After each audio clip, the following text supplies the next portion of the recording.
Comme s'il avait opéré un repli stratégique au lendemain de sa libération le 5 décembre 2025, le professeur Jean-Calvin Abaoyono sort de sa réserve et adresse un recours gracieux en réparation pécuniaire au directeur général de la DGRE. Dans sa lettre, l'universitaire rappelle tout d'abord les faits. Le samedi 25 octobre 2025, des individus en civil, cagoulés et lourdement armés, font irruption dans sa résidence aux environs de 7 heures du matin. Il est traîné de force dans un véhicule Pajero de couleur noire. Son épouse et ses 3 enfants n'ont que leurs yeux pour pleurer lorsqu'il est conduit manu militari au service central de recherche judiciaire du CERT à Yaoundé.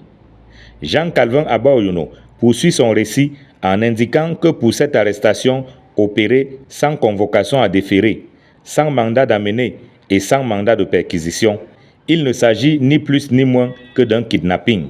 toute chose qui participe selon lui d'un détournement de pouvoir de la DGRE.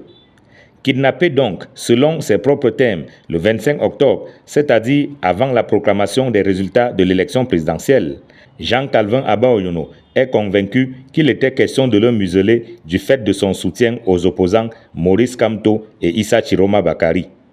Pour lui, il s'agit d'un motif suffisant qui masque mal le déguisement des ressorts politiciens de l'ordre donné et en flagrante contradiction des textes de la République, y compris le décret numéro 94/033 du 23 février 1994 portant création de la DGRE,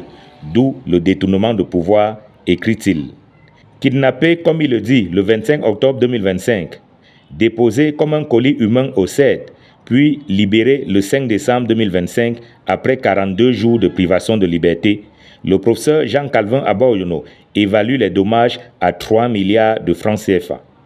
Faute pour le DG de la DGRE d'accorder une suite favorable à ce recours gracieux en réparation pécuniaire, l'enseignant de droit fait savoir, en conclusion corrélative, qu'il n'aura d'autre choix que de saisir le tribunal administratif parallèlement à la procédure pénale qu'il engagera devant le tribunal militaire de Yaoundé.